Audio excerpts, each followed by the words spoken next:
الحمد لله نحمده ونستعينه ونستغفره ونؤمن به ونتوكل عليه ونعوذ بالله من شرور أنفسنا ومن سيئات أعمالنا من يهده الله فلا مضل له ومن يضلله فلا هادي له ونشهد أن لا إله إلا الله وحده لا شريك له ونشهد أن سيدنا وسندنا وحبيب ربنا وطبيب قلوبنا ومولانا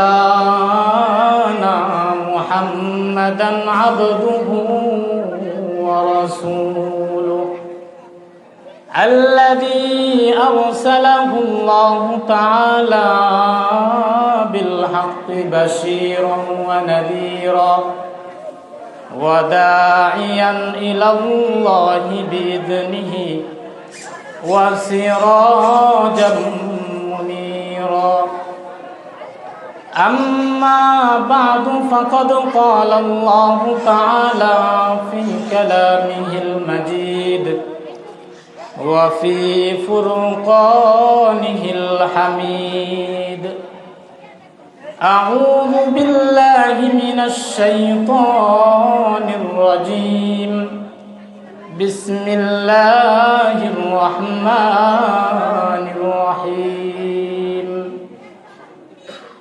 يا أيها الذين آمنوا قوا أنفسكم وأهليكم نارا وقودها الناس والحجارة عليها ملائكة غلاظ شداد لا يعصون الله ما أمرهم ويفعلون ما يؤمرون وقال رسول الله صلى الله عليه وسلم الدنيا متاع وخير متاع الدنيا المرأة الصالحة أو كما قال عليه الصلاة والسلام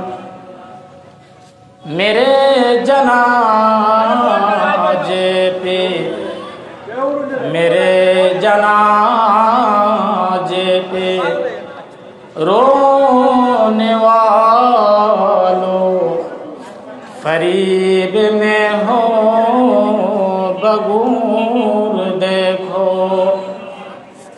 मरा नहीं हो गमे नबी में लिबास हसती बदल गया हो बलगल उला बिकमालिही कशफत दुजा बिजमालिही हसनत जमीउ खिसालिही सल्लू अलैहि व आलिही मांगता हूँ आसमां पे मांगता हूँ आसमां पे चांद सूरज है ज़मीं में कुछ नहीं मुहम्मद मुस्तफ़ा है बलगल उला बिकमालिही कशफत दुजा बिजमालिही حسنت جميع خصاله صلوا عليه وآله درود ইব্রাহিম পড়ি اللهم صل على محمد وعلى آل محمد كما صليت على إبراهيم وعلى آل إبراهيم إنك حميد مجيد اللهم بارك على محمد وعلى آل محمد كما باركت على إبراهيم وعلى آل إبراهيم إنك حميد مجيد بارك الله لنا ولكم في القرآن العظيم ونفعنا وإياكم بالآيات والذكر الحكيم সম্মানিত ওয়াইজিনী কেরাম উপস্থিত হয়েছেন, সময় কোনোভাবেই নষ্ট করা যাবে না, এই জন্য মূল আলোচনায় আমি ঢুকে যাচ্ছি। তারপরে বোঝার জন্য বিষয় কি বিষয় এটা বোঝার জন্য 1 মিনিটে একটু কথা বলে নিই যে আমাদের সমাজে যত সমস্যা, যত বিপদ, যত ধরনের অকারেন্স হয় এগুলো কিন্তু আমরা নিজেরাই তৈরি করি। কি বলেন? নিজেদের সৃষ্টি। আল্লাহ তাআলা আসমান থেকে বিপদ আমাদের উপর এমনিতেই নাজিল করেন না। তো সর্বপ্রথম আমাদের যে সমস্যাটা তৈরি হয় পরিবার থেকে, কারণ মানুষ যে জন্মগ্রহণ করে তো পরিবার থেকে, বাবা মা থেকে কি হয়, একজন মানুষ, একজন শিশু সন্তান জন্মগ্রহণ করে। তো সেই শিশু সন্তানকে যদি আমরা সঠিক মানুষ রূপে গড়তে পারি তাহলে এই শিশু যখন সে বড় হবে, কিশোর হবে, যুবক হবে, বয়সে উপনীত হবে, তখন এই শিশু সন্তান বা এই সন্তান, এই মানুষটা সমাজে কোনো অন্যায় করতে পারে না। কি বলেন? তো সেজন্য আমি আজকে আপনাদের সামনে আমাদের যে সন্তান রয়েছে সেই সন্তানের 10টি অধিকার নিয়ে কথা বলব। সন্তানের 10টি অধিকার। আমরা মা বাবার অধিকার অনেক আলোচনা শুনেছি যে মা বাবার এই অধিকার, মা বাবাকে কষ্ট দেওয়া যাবে না, মা বাবার সেবা যত্ন করতে হবে, তাদের কথা শুনতে হবে। কিন্তু সন্তানেরও কিছু অধিকার রয়েছে যেগুলো সে তার মা বাবার কাছে পাও না। তো 10টি অধিকারের কথা বলবো ইনশাআল্লাহ তাআলা। 10টি অধিকার আগে আমি আপনাদের সামনে শিরোনাম আকারে বলে নিই, এরপর বিস্তারিত বলব। সর্বপ্রথম সন্তানের যে অধিকার, 1 নাম্বার অধিকার হচ্ছে সন্তান তার সমাজের কাছে একজন ভালো নেককার রমণীকে তার মা হিসাবে কামনা করে। অর্থাৎ তার মা যেন একজন নেককার রমণী হয়, তার মহিলাটা যেন, তার মাটা যেন কি হয়, নেককার হয়। 1 এবং 2 এখানে 2টা অধিকার। 3 নাম্বার অধিকার হচ্ছে সন্তান ভূমিষ্ঠ হওয়ার পর সেই সন্তানের কানে আজান দিতে হয়। 4 নাম্বার অধিকার হচ্ছে সেই সন্তানের জন্য দোয়া করতে হয়। 5 নাম্বার হচ্ছে সেই সন্তানের জন্য আকিকা করতে হয়। 6 নাম্বার হচ্ছে সেই সন্তানের জন্য একটি সুন্দর নাম নির্বাচন করতে হয়। 7 নাম্বার হচ্ছে সেই সন্তানকে আদব তরবিয়ত শিক্ষা দিতে হয়। 8 নাম্বার হচ্ছে সেই সন্তানকে কোরআনের শিক্ষায় শিক্ষিত করতে হয়। 9 নাম্বার হচ্ছে সেই সন্তান যখন বয়সে উপনীত হবে, যুবক হবে, তখন তাকে বিবাহের ব্যবস্থা করা। 10 নাম্বার হচ্ছে সেই সন্তানের জন্য কখনো বদদোয়া না করা। সাউন্ড একটু এদিক সেদিক হচ্ছে, একটু সুন্দর করে দেন। তো সর্বপ্রথম অধিকার কি বলছিলাম, যে একজন নেককার রমণীকে সে তার মা হিসাবে কামনা করে। যে কারণ ফ্যাক্টরি যেমন, সেখান থেকে প্রোডাকশনও তেমনই বের হবে। যদি কাপড়ের ফ্যাক্টরি হয় তাহলে কিন্তু কাপড়ই বের হবে, অন্য কোনো কিছু সেখান থেকে বের হবে না। মা যদি নেককার হয় তাহলে আশা করা যায় তার গর্ভ থেকে নেককার সন্তানই ভূমিষ্ঠ হবে। তো রাসূল করিম সাল্লাল্লাহু আলাইহি ওয়াসাল্লাম সহিহ বুখারীর 5090 নম্বর হাদিস হযরত আবু হুরায়রা রাদিয়াল্লাহু আনহু থেকে বর্ণনা। আন আবি হুরায়রা রাদিয়াল্লাহু আনহু قال قال رسول الله صلى الله عليه وسلم তুনকাহুল মারাতু লিআরবাইন লিমালিহা ওয়া লিহাসাবিহা ওয়া জামালিহা ওয়া লিদীনিহা ফাজফার বিযাতিদ্দীন তারিবাত ইয়াদাক। রাসূল কারীম সাল্লাল্লাহু আলাইহি ওয়াসাল্লামের সাহাবা হযরত আবু হুরায়রা রাদিয়াল্লাহু আনহু বর্ণনা করেন, রাসূল কারীম সাল্লাল্লাহু আলাইহি ওয়াসাল্লাম বলেন যে সমাজের মাঝে 4 গুণে গুণান্বিত নারীকে বিবাহ করা হয়ে থাকে। অর্থাৎ যখন ছেলে এবং মেয়ের বিবাহের আলাপ হয়, আলোচনা চলতে থাকে, তখন নারীর 4টা গুণ দেখা হয়। সেই 4 গুণে গুণান্বিত নারীদেরকে বিবাহ করা হয়ে থাকে। এখন আপনারা সমাজের সাথে মিলায় দেখেন এই হাদিসের সাথে এটার মিল পাওয়া যায় কিনা। 1 নাম্বার হচ্ছে তুনকাহুল মারআতু লিআরবাইন লিমালিহা, সেই কন্যা সন্তানের সম্পদ আছে কিনা, সেই কন্যা সন্তান ধনী কিনা এটা দেখা হয়। ওয়ালি হাসাবিহা, এবং সেই কন্যা সন্তান বংশমর্যাদায় কেমন, উচ্চ বংশমর্যাদা সম্পন্ন কিনা সেটাও দেখা হয়। 3 নাম্বার হচ্ছে ও জামালিহা, তার সৌন্দর্যতা দেখা হয়।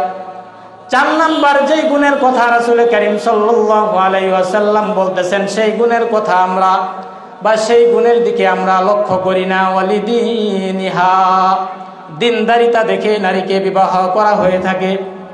সুতরাং ফাজফার বিযাতিদ্দীন, তোমরা দিনদারি নারী, দিনদার নারীকে তোমরা প্রাধান্য দিবে। যদি এমন প্রস্তাব আসে সেই নারী ধন সম্পদ অনেক, সুন্দর অনেক, এবং তার বংশমর্যাদাও খুবই ভালো, কিন্তু দিনদার নয়, তাহলে সেই নারীকে বিবাহের ক্ষেত্রে তোমরা প্রাধান্য দিবে না। তোমরা কেবলমাত্র একমাত্র প্রাধান্য দিবে যদি সেই নারী নেককার, পরহেজগার এবং মুত্তাকি মহিলা হয়। যদি তোমরা প্রাধান্য না দাও, অর্থাৎ তোমরা দিনদারিতাকে যদি প্রাধান্য না দাও, তারিবাত ইয়াদাক, তোমাদের ধ্বংস। যদি আমরা দিনদারিতাকে প্রাধান্য না দেই তাহলে কি হবে? আমাদের ধ্বংস। কারণ রাসূল কারীম সাল্লাল্লাহু আলাইহি সাল্লাম আরেক হাদিসে বলে দিয়েছেন যে দুনিয়ার মাঝে যত সম্পদ আছে এর মাঝে সবচেয়ে উত্তম সম্পদ হচ্ছে একজন নেককার নারী। সহিহ মুসলিম 3535 নম্বর হাদিস। আন আব্দুল্লাহ ইবনে আমর রাদিয়াল্লাহু আনহু قال قال رسول الله صلى الله عليه وسلم الدنيا متاع وخير متاع الدنيا المرأة الصالحة। রাসূল কারীম সাল্লাল্লাহু আলাইহি ওয়াসাল্লাম বলেন যে দুনিয়া মাতা, দুনিয়া পুরাটাই হচ্ছে সম্পদে ভরপুর। ওয়া খায়রু মাতা'id দুনিয়া আল মারআতুস সালিহা, আর এই সম্পদের মাঝে সবচেয়ে উত্তম, সবচেয়ে ভালো সম্পদ হচ্ছে একজন সৎ, নেককার, পরহেজগার, মুত্তাকি রমণী। এজন্য সন্তানে কি কামনা করে? সর্বপ্রথম তার মা যেন কি হয়? নেককার হয়। বলে যায় একজনকে ধরবো, পরীক্ষা নেব, পরীক্ষা পাশ করলে আবার পুরস্কারও দেব। 10টা অধিকার। 1 নম্বর অধিকার কি? সন্তান তার মাকে নেককার হিসাবে কামনা করে। আরেকটা গুণ রয়েছে, রাসূল কারীম সাল্লাল্লাহু আলাইহি ওয়াসাল্লাম, সুনানে আবু দাউদ 2050 নম্বর হাদিস। ক্বালা রাসূলুল্লাহ সাল্লাল্লাহু আলাইহি ওয়াসাল্লাম তাযাওয়াজুল ওয়াদুদাল ওয়ালুদ ফাইন্নী মুকাথিরুন বিকুমুল উমাম। আরেকটা গুণ রয়েছে, এই গুণ দেখে তোমরা নারীকে বিবাহ করো। তাযাওয়াজু ওয়াদুদাল ওয়ালুদ, তোমরা সেই সমস্ত নারীদেরকে বিবাহ করো যারা অতি মমতাময়ী এবং অধিক সন্তান প্রসবকারিণী। কারণ কি? ফাইন্নী মুকাথিরুন বিকুমুল উমাম, কারণ আমি আমার উম্মতের আধিক্যতা নিয়ে অন্য অন্য উম্মতের উপর গর্ববোধ করব, অহংকার করব। এজন্য এটা মা, তার যে খালা আছে, তার ফুফু আছে, তাদেরকে দেখলেই বোঝা যায় যে কেমন সন্তান দেয় এই বংশের ভিতরে। তো এটা প্রথম অধিকার, 1 নাম্বার। এখন একজন নেককার রমণীকে বিবাহ করে ঘরে নিয়ে আসলেন, পুত্রবধূ করে অথবা নাতির বউ করে বা নিজের স্ত্রী করে কি করলেন? ঘরে নিয়ে আসলেন। নিয়ে আসার পর সর্বপ্রথম স্বামী এবং স্ত্রীর সাথে একটা সাক্ষাৎ হবে। কি বলেন? সর্বপ্রথম কি হয়? একটা সাক্ষাৎ হয়। একান্ত মিলিত হতে হবে, সব কিছু ভাঙ্গা বলা যাবে না। একান্ত কি হবে? তারা মিলিত হবে। এই মিলিত হওয়ার সময় বা মিলিত হওয়ার আগে রাসূল কারীম সাল্লাল্লাহু আলাইহি ওয়াসাল্লাম সুন্দর, খুবই গুরুত্বপূর্ণ একটি দোয়া শিক্ষা দিয়েছেন। যেই দোয়া আমরা পাঠ করলে সেই কাজ শুরু করার আগে, তাহলে দেখেন কি বিপদ কেটে যায়। এটা হাদিসের মাধ্যমে আপনারা শুনেন। হাদিসটা হচ্ছে সহিহ বুখারীর 6388 নম্বর হাদিস। عن ابن عباس رضي الله عنهما قال قال رسول الله صلى الله عليه وسلم لو أن أحدكم إذا أراد أن يأتي أهله قال بسم الله اللهم جنبنا الشيطان وجنب الشيطان ما رزقتنا فإنه إن يقدر بينهما ولد في ذلك لم يضره شيطان أبدا। রাসূল করিম সাল্লাল্লাহু আলাইহি ওয়াসাল্লামের একজন সাহাবা আব্দুল্লাহ ইবনে আব্বাস রাদিয়াল্লাহু আনহুমা বর্ণনা করেন, তিনি বলেন রাসূল করিম সাল্লাল্লাহু আলাইহি ওয়াসাল্লাম একদিন বলতেছিলেন যে লাউ আন্না আহাদাহুম, যদি কেউ ইচ্ছা করে, আরাদা যদি কেউ ইচ্ছা করে, আইয়াতিয়া আহলাহু, সে তার আহাল অর্থাৎ স্ত্রীর কাছে আগমন করবে, স্ত্রীর সাথে একান্ত মিলিত হবে, ইন্টিমেট হবে। ক্বালা বিসমিল্লাহ, সে যেন এই দোয়াটা পড়ে, বিসমিল্লাহ, আল্লাহর নামে শুরু করছি। আল্লাহুম্মা জান্নিবনাশ শাইতান, ওগো আল্লাহ আপনি শয়তানকে আমাদের থেকে দূরে রাখুন। ওয়াজান্নিবিশ শাইতানা মা রাযাকতানা, এবং আপনি আমাদেরকে এই কাজের মাধ্যমে যেই রিজিক দান করবেন অর্থাৎ যেই সন্তান দান করবেন সেই সন্তান থেকেও আপনি আমাদেরকে এই শয়তান থেকে দূরে রাখুন। ফাইন্নাহু ইন ইউকদ্দার বাইনাহুমা ওয়ালাদুন ফি যালিক, যদি আল্লাহ তাআলা এই কাজের মাধ্যমে অর্থাৎ এই দোয়া পড়ার মাধ্যমে আমরা যখন এই কাজে লিপ্ত হলাম এবং এই কাজে লিপ্ত হওয়ার পর আল্লাহ তাআলা যদি ইউকদ্দার বাইনাহুমা ওয়ালাদুন ফি যালিক, যদি আল্লাহ তাআলা কোনো সন্তান আমাদের ভাগ্যে নির্ধারণ করে রাখেন, লাম ইয়াদুররহু শাইতানুন আবাদা, তাহলে সেই সন্তানকে শয়তান কখনো খারাপ স্পর্শ করতে পারবে না, কখনো ক্ষতি করতে পারবে না। কি বুঝলেন? সামান্য দোয়া, আমরা এটা অবহেলা করি। একটু দোয়া করবেন যে ওগো আল্লাহ আমরা যে কাজটা করতে যাচ্ছি এই কাজের মাঝে যেন শয়তান আমাদেরকে ধোঁকা না দেয়, শয়তানকে দূরে রাখুন, এবং যে রিজিক দান করবেন এই রিজিক থেকেও শয়তানকে দূরে রাখুন। তাহলে আল্লাহ তাআলা এই শয়তানকে কখনো এই শয়তান সন্তানের কাছে আসতে দিবেন না। এটা হচ্ছে 2 নাম্বার অধিকার। কয় নাম্বার অধিকার বললাম? 3 নাম্বার অধিকার। সন্তান যখন ভূমিষ্ঠ হবে তখন আমরা মোবাইল, ক্যামেরা ইত্যাদি এগুলো নিয়ে ঝাঁপিয়ে পড়ব। কি বলেন? মোবাইল ক্যামেরা নিয়ে ঝাঁপিয়ে পড়ব, ছবি একটা উঠাবো, উঠায় বলবো যা হা জীবনের প্রথম মামা হইলাম, জীবনের প্রথম চাচা হইলাম, কি যে অনুভূতি আমি ভাষায় প্রকাশ করতে পারতেছি না।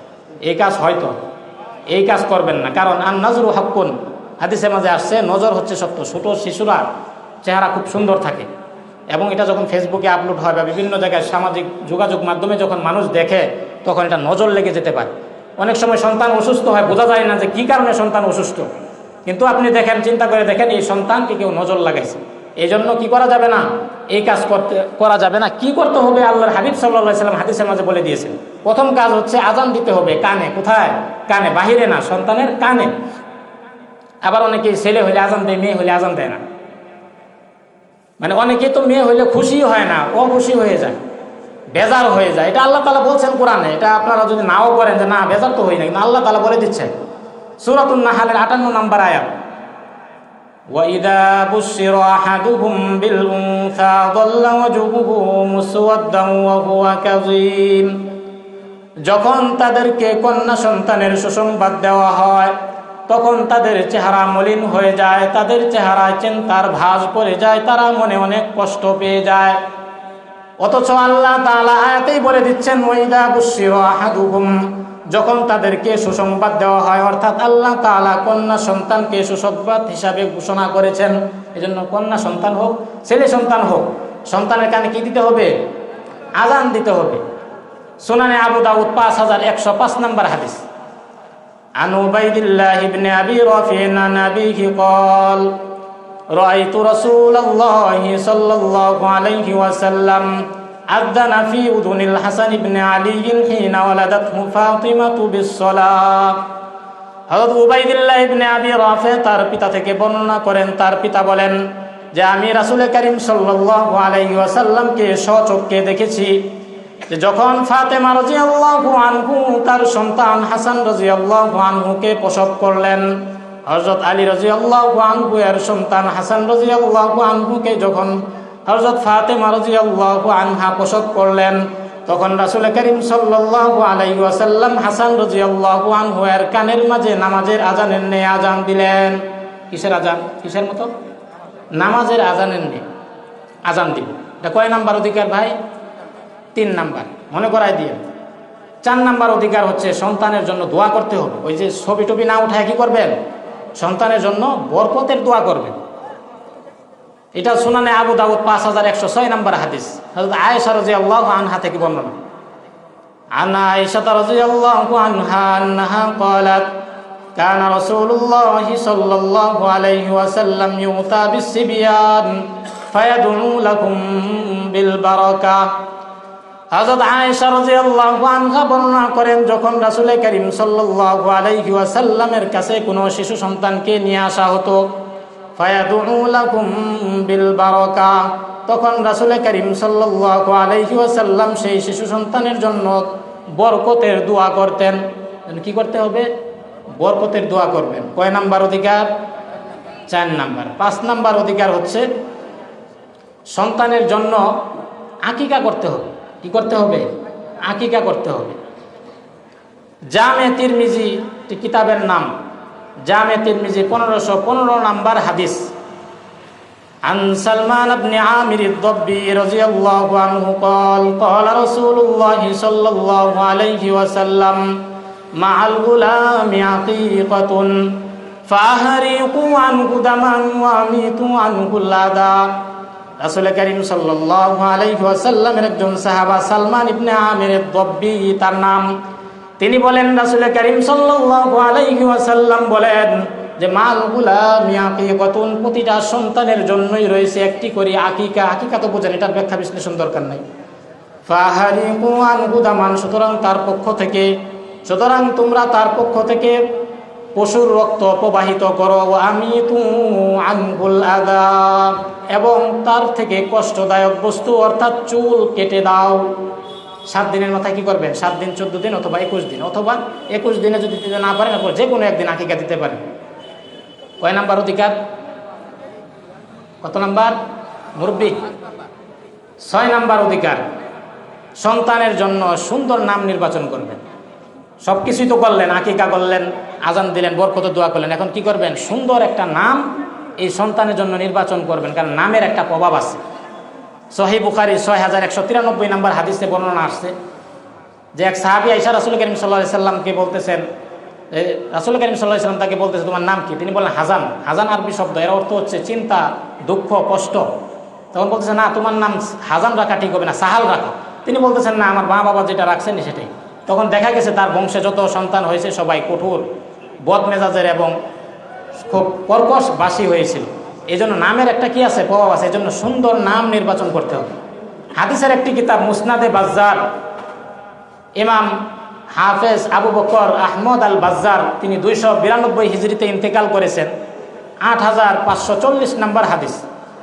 আয়েশা এবং হযরত ইবনে আব্বাস রাদিয়াল্লাহু আনহু থেকে দুইজন থেকে বর্ণনা আসছে। عن ابن عباس رضي الله عنهما قال قال رسول الله صلى الله عليه وسلم من حق الولد على الوالد أن يحسن اسمه ويحسن أدبه। হযরত ইবনে আব্বাস রাদিয়াল্লাহু আনহুমা বলেন রাসূল করিম সাল্লাল্লাহু আলাইহি ওয়াসাল্লাম বলেছেন, একজন সন্তানের অধিকার হচ্ছে যেটা আছে তার মা বাবার কাছে পাওনা, আইয়ুহসানা ইসমাহু, সেই সন্তানের জন্য একটি সুন্দর নাম নির্বাচন করবে, ওয়ায়ুহসানা আদাবাহু, এবং তাকে আদব শিক্ষা দান করবে। তাহলে সুন্দর নাম যে রাখতে হয় এটা হাদিস দ্বারা আমরা পাইলাম। তো আসলে নামের মাপকাঠি কেমন হবে? আসলে কেমন নাম আমরা রাখবো, কেমন কি ধরনের নাম রাখবো? তা সুনানে আবু দাউদ 4950 4950 নাম্বার হাদিস।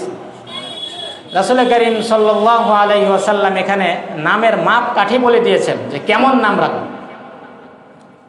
আন আবি ওয়াহবিল জুসামি রাদিয়াল্লাহু আনহু قال قال رسول الله صلى الله عليه وسلم تسموا بأسماء الأنبياء وأحب الأسماء إلى الله عبد الله وعبد الرحمن وأصدقها حارث وهمام وأقبحها حرب ومرة রাসূল কারীম সাল্লাল্লাহু আলাইহি ওয়াসাল্লাম বলেন, তাসাম্মাউ বিআসমাইল আম্বিয়া, তোমরা নবীদের নামে নামকরণ করো, মুসা, ইব্রাহিম ইত্যাদি এগুলো নবীদের নামে নামকরণ করো। ওয়া হাব্বুল আসমাইলাল্লাহ, এবং আল্লাহ তাআলার কাছে পছন্দনীয় নাম হচ্ছে আবদুল্লাহি ওয়া আবদুর রহমান। আবদুল্লাহ, আব্দুর রহমান অর্থাৎ আব্দুল শব্দ লাগায় যেটা হয়, আব্দুল্লাহ, আব্দুর রহমান, আব্দুর রাজ্জাক, আব্দুস সালাম, আব্দুস সাত্তার ইত্যাদি এগুলো নাম। ওয়াসদাকুহা হারিথুন ওয়া হাম্মামুন, আর নামসমূহের মাঝে বিশ্বস্ত নাম হচ্ছে হারেথ এবং হাম্মাম। ওয়া আকবাহুহা হারবুন ওয়া মুররা, এবং নিকৃষ্ট নাম হচ্ছে হারবুন ওয়া মুররা। এই জন্য নাম কি রাখবেন? এই নবীদের নাম অথবা আল্লাহ তাআলা নামের গুণের নামের সাথে নাম মিলাই রাখবেন। এখন প্রশ্ন হতে পারে, আমরা যে মুহাম্মদ নাম রাখি, অনেক সময় কি রাখি? মুহাম্মদ নাম রাখি, এই নামের কি দলিল আছে যে আমরা যে রাইখা দিই? এটার দলিল আছে। সহিহ বুখারী 6196 নাম্বার হাদিস। আন আব্দুল্লাহ ইবনে জাবির ইবনে আব্দুল্লাহ আনসারী, عن عبد الله عن جابر بن عبد الله الأنصاري رضي الله عنه قال قال رسول الله صلى الله عليه وسلم সাম্মু বিসমি, তোমরা আমার নামে নামকরণ করো। রাসূল কারীম সাল্লাল্লাহু আলাইহি ওয়াসাল্লাম বলতেছেন, তোমরা আমার নামে নামকরণ করো, অর্থাৎ মুহাম্মদ নামে নামকরণ করো। ওয়ালা তাকতানু বিকুনিয়াতি, তবে তোমরা আমার কুনিয়াত, উপনাম, আমার উপনাম হচ্ছে আবুল কাসেম, এই নামে তোমরা নামকরণ করবে না, আবুল কাসেম নাম রাখা যাবে না। কারণ কি? ফাইন্নামা আনা কাসিমুন, কারণ আমি হচ্ছি কাসেম, ওয়া কুসিমু বাইনাকুম, এবং আমি তোমাদের মাঝে আল্লাহ তাআলার নিয়ামত বন্টন করে থাকি। সহিহ বুখারীর 6197 নাম্বার হাদিস, হযরত আবু হুরায়রা রাদিয়াল্লাহু আনহু থেকে বর্ণনা। আন আবি হুরায়রা রাদিয়াল্লাহু আনহু قال قال رسول الله صلى الله عليه وسلم সাম্মু বিসমি ওয়ালা তাকতানু বিকুনিয়াতি, তোমরা আমার নামে নামকরণ করো, তবে আমার উপনামে নামকরণ করবে না। ওয়ামান রাআনি ফিল মানাম, কেউ যদি আমাকে স্বপ্নে দেখে, ফাকাদ রাআনি, সে যেন আমাকে সত্যি স্বপ্নে দেখেছে। কেউ যদি রাসূল কারীম সাল্লাল্লাহু আলাইহি ওয়াসাল্লামকে স্বপ্নে দেখে, বুঝতে হবে সে সত্যি স্বপ্নে দেখেছে। কারণ ফাইন্নাশ শাইতানা লা ইয়াতামাসসালু সূরাতি, কারণ শয়তান আমার রূপ ধারণ করতে পারে না। ওয়ামান কাযাবা আলাইয়া মুতাআম্মিদান, কেউ যদি এই মিথ্যা আরোপ করে আমার উপর, স্বপ্ন না দেখে যদি কেউ এরকম বলতে চায়, এর সম্পর্কে রাসূল কারীম সাল্লাল্লাহু আলাইহি ওয়াসাল্লাম ধমক দিয়ে দিয়েছেন। ওয়ামান কাযাবা আলাইয়া মুতাআম্মিদান, কেউ যদি ইচ্ছাকৃতভাবে আমার উপর মিথ্যা আরোপ করে, ফাল্যাতাবাওয়া মাকআদাহু মিনান নার, সে যেন তার জায়গাকে জাহান্নামে করে নেয়। কয় নাম্বার অধিকার ভাই? 6 নাম্বার। 7 নাম্বার অধিকার হচ্ছে সন্তানের জন্য আদব শিক্ষা দিতে হবে, তাকে তরবিয়তের শিক্ষা দিতে হবে। সুনানে আবু দাউদ 495 নাম্বার হাদিস। আন আমর ইবনে শুআইব আন আবিহি আন জাদ্দিহি قال قال رسول الله صلى الله عليه وسلم مروا أولادكم بالصلاة وهم أبناء 7 سنين واضربوهم عليها وهم أبناء 10 سنين وفرقوا بينهم في المضاجع। রাসূল কারীম সাল্লাল্লাহু আলাইহি ওয়াসাল্লাম বলেন, মুরু আওলাদাকুম বিসসালাহ, তোমরা তোমাদের সন্তানদেরকে আদেশ করবে, সালাতের আদেশ করবে, নামাজের আদেশ করবে। ওয়া হুম আবনাউ 7 সিনিন, যখন সেই সন্তান 7 বৎসর বয়সে উপনীত হয়। ওয়াদরিবুহুম আলাইহা, এবং তাকে প্রহার করতে পারো। ওয়া হুম আবনাউ 10 সিনিন, যখন সেই সন্তান 10 বৎসর বয়সে উপনীত হবে। আর নামাজের যদি সে পাবন্দি না হয়, নামাজে নিয়মতান্ত্রিক না হয়, তাহলে তুমি 10 বৎসর বয়সে তাকে প্রহার করতে পারো। ওয়াফাররিকু বাইনাহুম ফিল মাদাজি, এবং তোমরা তাকে 10 বৎসর বয়সে তার বিছানা আলাদা করে দিবে। কয় নাম্বার অধিকার? 7 নাম্বার অধিকার। এর অধিকারের মাঝে আরেকটি আছে, সূরাতুল লুকমানের 13 নম্বর আয়াত থেকে 19 নম্বর আয়াত পর্যন্ত সন্তানদেরকে শোনায় দিবেন। মুহতারাম ওয়াইজ এখানে উপস্থিত হয়েছেন, আমি আর দীর্ঘায়িত করব না, আমার যে অধিকারগুলো সংক্ষিপ্ত করে শেষ করে দেবো ইনশাআল্লাহ। কত নাম্বার অধিকার? 7 নাম্বার গেল। 8 নাম্বার অধিকার হচ্ছে সন্তানকে কোরআনের শিক্ষায় শিক্ষিত করবেন। সহিহ বুখারীর 5027 নাম্বার হাদিস। আন উসমান ইবনে আফফান রাদিয়াল্লাহু আনহু قال قال رسول الله صلى الله عليه وسلم خيركم من تعلم القرآن وعلم, বিখ্যাত হাদিস যেটা আমরা সকলেই শুনে থাকি। রাসূল করিম সাল্লাল্লাহু আলাইহি ওয়াসাল্লাম বলেন, খায়রুকুম মান তাআল্লামাল কুরআন ওয়া আল্লামা, তোমাদের মাঝে সর্বোত্তম ব্যক্তি হচ্ছে যে নিজে কুরআন শিখে এবং অন্যকে শেখায়। এটা দলিল সহ আজকে জানতে পারলেন। হ্যাঁ, কত নাম্বার অধিকার? 8 নাম্বার। 9 নাম্বার অধিকার, সন্তান যখন বালেগ হয়ে যাবে, যদি বয়স হয়ে যায়, তাহলে তাকে বিবাহের ব্যবস্থা করা। তাকে কি করা? বিবাহের ব্যবস্থা করা। সন্তান যদি এটা যে মুখ ফুটে বলেই ফেলে, এটা তো আরও ভালো। অনেকে আমরা সামর্থ্য থাকা অবস্থায় বিবাহ করাই না। আবার অনেকে ভাবি যে সন্তানকে যদি বিবাহ করায় কে খাওয়াবে? অথচ আল্লাহ তাআলা স্পষ্ট বলে দিয়েছেন যে আল্লাহ তাআলাই কি করেন? খাবার দাবার করান। যদি কোনো সন্তান গরিব হয়, তাহলে আল্লাহ তাআলা তাকে কি করে দিবেন? গনি বানায় দিবেন, ধনী বানায় দিবেন। সূরাতুন নূর 32 নম্বর আয়াত আল্লাহ তাআলা বলেন, ওয়ানকিহুল আয়ামা মিনকুম ওয়াস-সালিহিনা মিন ইবাদিকুম ওয়া ইমাইকুম ওয়ানকিহুল আয়ামা মিনকুম ওয়াস-সালিহিনা মিন ইবাদিকুম ওয়া ইমাইকুম, তোমাদের যেই সমস্ত ছেলে এবং মেয়ে অবিবাহিত রয়েছে, বিবাহের উপযুক্ত, তাদেরকে তোমরা বিবাহের ব্যবস্থা করে দাও। এবং তোমাদের যদি গোলাম বাদীও থাকে, তাদেরও বিবাহের ব্যবস্থা করে দাও। ইয়াকুনু ফুকারা, যদি তারা গরিব হয়, ফকির হয়, যদি তারা দরিদ্র হয়, ইউগনিহিমুল্লাহু মিন ফাদলি, আল্লাহ তাআলা তার অনুগ্রহে তাদেরকে ধনী বানায় দিবেন। যদি সন্তান কি হয়, শেষ করে আমার আরেকটা অধিকার আছে, এটা বলি। 9 নাম্বার অধিকার বলছিলাম, সন্তানকে কি করতে হবে? বয়স হলে কি করে দিতে হবে? বিবাহের ব্যবস্থা করে দিতে হবে। এখন সবই করলেন, আকিকা করলেন, দোয়া বরকতের দোয়া করলেন, তার জন্য যা কিছু করা সবই করলেন, কিন্তু এই সন্তান বিপথেই চলে গেছে। কোনো কারণে সন্তান যদি বিপথেই চলে যায়, অর্থাৎ সন্তানকে আপনি কন্ট্রোলই করতে পারলেন না, এজন্য তাকে বদদোয়া দিবেন যে গাড়ির তলে গিয়ে পড়ে মর, এগুলো বলবেন না। সন্তানকে কখনো বদদোয়া দেওয়া যাবে না, তখন এই বোঝা আমাকেই বহন করতে হবে। আবু দাউদ 1532 নম্বর হাদিস, সুনানে আবু দাউদ 1532 নম্বর হাদিস। عن جابر بن عبد الله رضي الله عنه قال قال رسول الله صلى الله عليه وسلم لا تدعوا على أنفسكم ولا تدعوا على أولادكم ولا تدعوا على خدمكم ولا تدعوا على أموالكم। রাসূল করিম সাল্লাল্লাহু আলাইহি ওয়াসাল্লাম বলতেছেন, লা তাদউ আলা আনফুসিকুম, তোমরা নিজেদেরকেও বদদোয়া করবে না। অনেকে নিজেকে বদদোয়া দেয় যে মরে গেলে মনে বাঁচতাম, এরকম বলে, এগুলো বলবেন না। লা তাদউ আলা আনফুসিকুম, তোমরা নিজেদেরকে বদদোয়া করবে না। ওয়ালা তাদউ আলা আওলাদিকুম, নিজেদের সন্তানদেরকে বদদোয়া করবে না। ওয়ালা তাদউ আলা আমওয়ালিকুম, তোমরা তোমাদের সম্পদকে বদদোয়া করবে না। ওয়ালা তাদউ আলা খাদামিকুম, তোমাদের যে সেবক রয়েছে, খাদেম রয়েছে, তাদেরকেও কখনো বদদোয়া করবে না। কারণ কি? লা তুওয়াফিকু মিনাল্লাহি তাবারাকা ওয়া তাআলা সাআতা নাইলিন ফিহা আতাউন, কারণ বলা যায় না তুমি এমন সময় সেই বদদোয়া করলে যেই সময়টা আল্লাহ তাআলা তোমার জন্য সেটা কবুলের মুহূর্ত রেখে দিয়েছিলেন।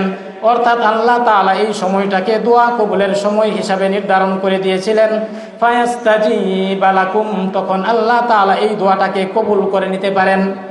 এই হাদিসের মাঝে বোঝা যায় যে আল্লাহ তাআলা যদি এই সময়টাকে নির্ধারণ করেন যে কবুল করতে পারেন। কিন্তু আরেক হাদিসে রাসূল করিম সাল্লাল্লাহু আলাইহি ওয়াসাল্লাম বলতেছেন যে না, মা বাবার দোয়া অবশ্যই কাজে লাগে।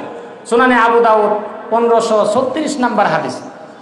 عن أبي هريرة رضي الله عنه قال قال رسول الله صلى الله عليه وسلم ثلاث دعوات مستجابات لا شك فيهن। 3 শ্রেণীর ব্যক্তি রয়েছে, ভালো করে খেয়াল করে শুনুন। সালাসু দাওয়াতিন, 3 শ্রেণীর ব্যক্তি এমন রয়েছেন যে মুস্তাজাবাতুন, তারা মুস্তাবাজুদ দাওয়াত, অর্থাৎ তাদের দোয়া কবুল করে নেন আল্লাহ তাআলা। লা শাক্কা ফীহিন্না, এতে কোনো সন্দেহ নাই। 1 নাম্বার হচ্ছে দাওয়াতুল ওয়ালিদ, মা বাবার দোয়া অর্থাৎ পিতার দোয়া আল্লাহ তাআলা কবুল করে নেন সন্তানের জন্য। ওয়া দাওয়াতুল মুসাফির, এবং মুসাফিরের দোয়া আল্লাহ তাআলা কবুল করে নেন। 3 নাম্বার হচ্ছে ওয়া দাওয়াতুল মাজলুম, মাজলুম যদি জালেমের বিরুদ্ধে দোয়া করে আল্লাহ তাআলা সাথে সাথেই কবুল করে নেন। এজন্য সন্তানকে কি করা যাবে না? বদদোয়া করা যাবে না। কয়টা অধিকার?